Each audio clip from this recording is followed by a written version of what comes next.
जय श्री हरि। नमस्कार दोस्तों, आपका अपने सुनीता भक्ति चैनल में एक बार फिर से स्वागत है। भगवान श्री हरि व माता लक्ष्मी की कृपा सदैव आप और आपके समस्त परिवार पर बनी रहे। दोस्तों, आंवला नवमी, जिसे अक्षय नवमी के नाम से भी जाना जाता है, जो हर साल कार्तिक मास के शुक्ल पक्ष की नवमी तिथि को मनाई जाती है। आंवला नवमी को अक्षय नवमी के नाम से भी जाना जाता है। इस साल 2025 में यानी 31 अक्टूबर दिन शुक्रवार को आंवला नवमी का पर्व मनाया जाएगा। इस दिन महिलाएं आंवले के पेड़ के नीचे बैठकर संतान प्राप्ति और उनकी सलामती के लिए पूजा करती है।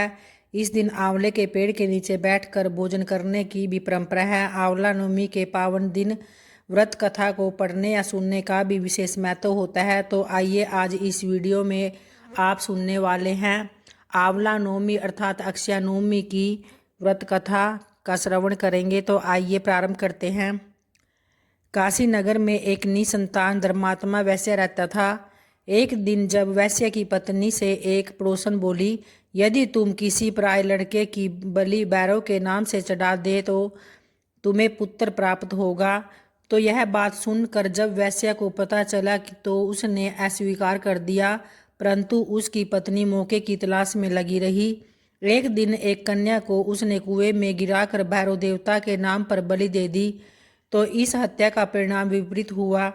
लाभ की जगह उसके पूरे बदन में कोढ़ हो गया तथा लड़की की प्रेतात्मा उसे सताने लगी।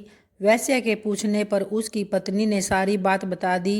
इस पर वैश्य कहने लगी, गोवध, ब्राह्मण वध तथा बाल वध करने वाले के लिए इस संसार में कहीं जगह नहीं है। इसलिए तू गंगा तट पर जाकर भगवान का भजन कर तथा गंगा में स्नान कर, तभी तू इस कष्ट से छुटकारा पा सकती है।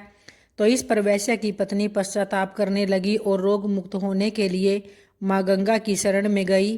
तब गंगा ने उसे कार्तिक शुक्ल पक्ष की नवमी तिथि को आंवले के पेड़ के पूजा कर आंवले का सेवन करने की सलाह दी। तो जिस पर महिला ने गंगा माता के बताए अनुसार इस तिथि को आंवला वृक्ष का पूजन कर आंवला ग्रहण किया था और वह रोग मुक्त हो गई थी। इस व्रत व पूजन के प्रभाव से कुछ दिन बाद उसे संतान की प्राप्ति हुई। तभी से हिंदुओं में इस व्रत को करने का प्रचलन बढ़ा। तब से लेकर आज तक यह परंपरा चली आ रही है। तो प्रेम से बोलिए भगवान विष्णु की जय, माता लक्ष्मी की जय। और आइए भक्तों, एक और कथा का श्रवण करते हैं। एक बार की बात है, एक नगर में एक राजा रहा करता था। उसका प्रण था कि वह रोज 1.25 मन आंवले दान करके ही खाना खाता था। तो इससे उसका नाम आंवल्य राजा पड़ गया। तो एक दिन उसके बेटे बहू ने सोचा कि राजा इतने सारे आंवले रोजाना दान करते हैं, तो इस प्रकार से तो एक दिन सारा खजाना खाली हो जाएगा। तो इसलिए बेटे ने राजा से कहा कि पिताजी, इस तरह से दान करना बंद कर दे, इस तरह से तो हमारा सारा खजाना ही खत्म हो जाएगा। तो बेटे की बात सुनकर राजा को बहुत दुख हुआ और राजा रानी महल छोड़कर बियावन जंगल में जाकर बैठ गए। राजा रानी आंवला दान नहीं कर पाए और प्रण के कारण कुछ खाया भी नहीं। जब भूखे प्यासे 7 दिन हो गए तब भगवान ने सोचा कि यदि मैंने इसका प्रण नहीं रखा तो इसका सत्य नहीं रखा तो विश्वास चला जाएगा। तो इसलिए भगवान ने जंगल में ही महल, राज्य और बाग बगीचे सब बना दिए और ढेरों आंवले के पेड़ लगा दिए। सुबह राजा रानी उठे तो देखा कि जंगल में उनके राज्य से भी दुगना राज्य बसा हुआ है।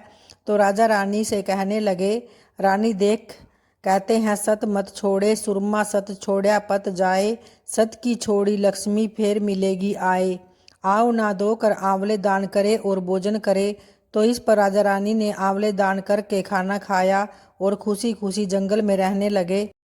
तो इस तरह से भक्तों, किसी भी पूजा और व्रत में दान पुण्य को सर्वश्रेष्ठ माना गया है। हमें दान पुण्य अवश्य करना चाहिए, जिससे कि भगवान विष्णु हमारी सर्व मनोकामना पूर्ण करे। तो उम्मीद करती हूँ दोस्तों, आपको वीडियो की कथा ज़रूर पसंद आई होगी। अगर आई है तो वीडियो को लाइक और सब्सक्राइब ज़रूर करें, ताकि इस तरह की वीडियो का नोटिफिकेशन आप लोगों को समय से मिलता रहे। धन्यवाद दोस्तों।